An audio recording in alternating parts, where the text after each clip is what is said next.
and the finals are set. The boats are on the water, and they're throwing caution to the wind. Dave Villwock already penalized the lap before the start for driving too slow. Look at these guys. Too slow, too long.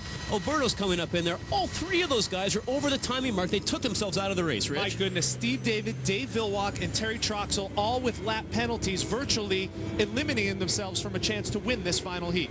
Catbird seat right now has got to be Jean Thierret. He's the only one that's legal right now. That and Jimmy King in the back. And this is one of those tricky situations when you're watching hydroplane racing. You see Dave Villwock in front, but he's really not in front. He's actually 2 laps down. Super confusing. They still have to hit the start. Steve David is way out in front. He's not going to make it because he's a lap down. So right now your leader is Jean Thierret, and they haven't even come to the start line yet. And we'll have to look out for the trailer boat, Jimmy King. Crazier things have happened, but Jimmy King in the trailer boat could actually be a contender in this final. Oh, I certainly think so, because right now the onboard here with Terry Troxel, he's a lap back too as well. Jean Thierret, look at this thing funneling down. Oh, I've been in that spot so many times. Look at him hanging in there. He's keeping that sucker, as tight as he possibly could. But this could be the opening that Jimmy King needs, way on the outside. Oh, and there comes Thierret on the outside too. Yeah, he popped right through there because he had to lift because the lane went away. That gave the opportunity to Jimmy King to be able to accelerate past Jean Thierret. Making the most of his opportunities. Jimmy King in the piston-powered boat, way on the outside, but in first place right now in the final. And he's rocking and rolling. These guys are really going fast. Even though they're a lap or two down, some of these guys are really playing down the laps. You might have just seen a glimpse of the yellow boat. That was Terry Troxel. Remember, he is one of those 3 boats who is a lap behind. That is your leader boat. The red U3 on the outside, driven by Jimmy King. Jimmy King is going to squeeze him in here. Yep, sure enough, he's getting squeezed in that tunnel again. And Jean Thierret's doing a great job trying to keep that boat in some clean water. So Jimmy had 7 boat lengths, right? Overlap. He had the overlap? No, he didn't have the overlap. He was able to squeeze down and still leave him a lane. He left him a lane. It was perfect. Okay, so everything's legal right now. We are looking at some deck-to-deck racing when it's really not deck-to-deck racing. Troxel and King side by side, but Jimmy King is the boat to beat right now, looking like he is in great shape to take advantage of some unfortunate miscues from the other drivers. If you look at the space between those boats, it looked like there's a lot right there, but there's not. By the time you get back in the rooster tail, Jean Thierret is having to fight that boat to keep it in between those 2 guys. Is it just me, or in this final it seems like there's a lot rougher water than we're used to seeing this weekend? Oh, these guys are spread out. You know, there's some boats going super fast in front, but they're a lap back. The waves, it's like running in last place water, but you're in first place. Here's the Lumar boat currently in second place, like bouncing around, taking on a lot of water. Must be difficult to see, especially with the sunset. Yeah, it's a tough deal out there right now. The glare on the canopy, the water, the wave conditions, the boat's in your face. You know, Jimmy King right now in front. He's never won a race before. He's got to be really happy. He's out there in front. He started as the trailer. You heard my interview. You know, he didn't want to be there, but look, he's in front right now. He's pushing that thing as fast as it can possibly go. The saying goes, you got to be good to be lucky, and you got to be a little lucky to be good. And Jimmy King is a little bit of both right now, Nate. Oh, he's counting his blessings because, you know, Jimmy King's a great driver. The Cooper's team is an awesome bunch of people. It's a piston engine. It's not a turbine. It's great to see them in front here in Nashville. Looks like an old school boat, but it's not running old school right now. The Lumar in second place in the final heat, chasing the U3 driven by Jimmy King. And he's right there in case there's any mistakes made by Jimmy. Jean Thierret is not that far behind. The sun setting on Percy Priest Lake. Nashville Shores has seen one heck of a final race so far. Remember, it's a 5-lap final, so we get a couple of bonus laps that we haven't been used to seeing so far. That attrition takes play, too.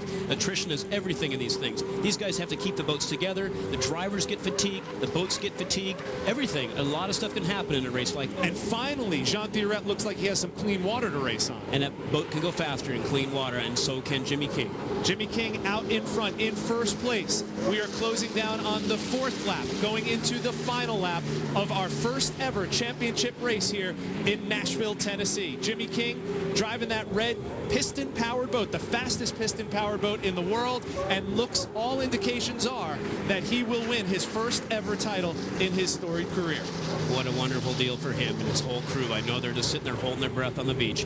And boy, I just heard some stuff come over the radio, some lap speeds of these boats, and Dave Villwock just pushed a lap at 163 miles an hour in competition. Not many times you're ever going to hear about a boat 2 laps down going 163 mile an hour in lap on a 2-mile course. That's just unheard of. He blew away the record by like 6 miles an hour. But the story right now is Jimmy King looking for his first ever championship as we head into the final turn of the final lap. What an exciting way to end this first ever race weekend in Nashville. He's slowing down. He's slowing down. Something happened to the U3. Oh my God, Jimmy The U3, King. the red boat, has virtually stopped on the water, and that means that Jean Thioret in the U8 Lumar boat that you're looking at right there is going to pick up the slack and cross the finish line.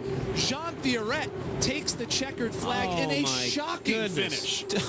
I'm so happy for Lumar, but oh, my heart bleeds for Jimmy King and the Cooper team. I wonder what the heck happened to that boat. He was 200 yards from the finish line. Just to put this in perspective, a boat like this can cover 2 football fields worth of water in about 2 seconds. That means Jimmy King was about 2 seconds away from his first ever championship before his boat gave out on him. Oh, he's got to be hoarse by now, yelling at himself. I don't know what the heck happened.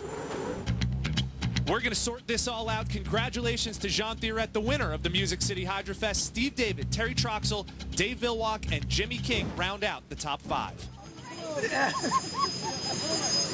John, they always say in boat racing, luck's a lot of it. Unfortunately, bad luck for somebody was good luck for you, but good job of driving out there. Absolutely. This is amazing. Thank God, for this race, this first race in Nashville, sponsored by Lumar.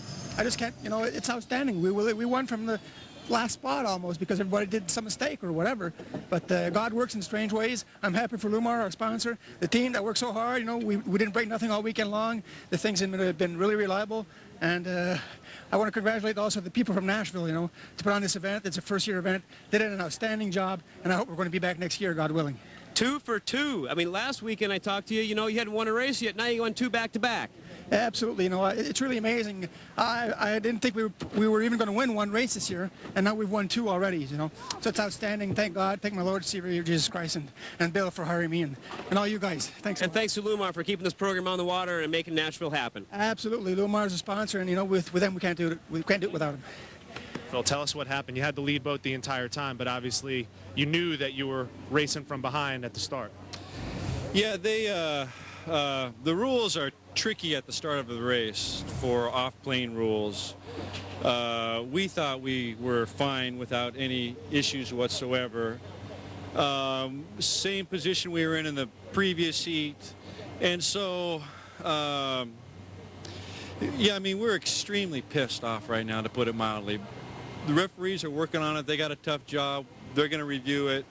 And we have to see what happens. To a man, it seems this race, more than any of the other races this year, they've been clamping down on those type of infractions. Are most of the drivers, most of the teams frustrated with these type of things?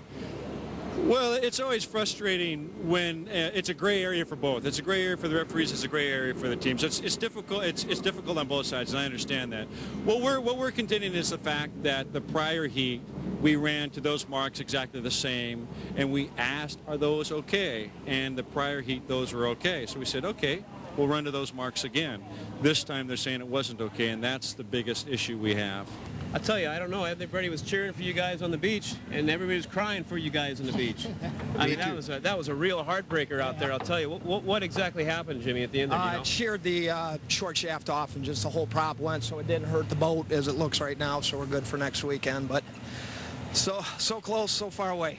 Oh, Jimmy, you're at it. You're smiling, bud. What else can you do? Yeah, I'm crying for you, Ed. I mean, you guys did everything perfect. Like I told Jimmy earlier interview, the good spot to be is a trailer right there. You guys did a great, smooth job of driving. Your driver did awesome. He nailed the start just like we planned it, 5 seconds back, and he took it to him.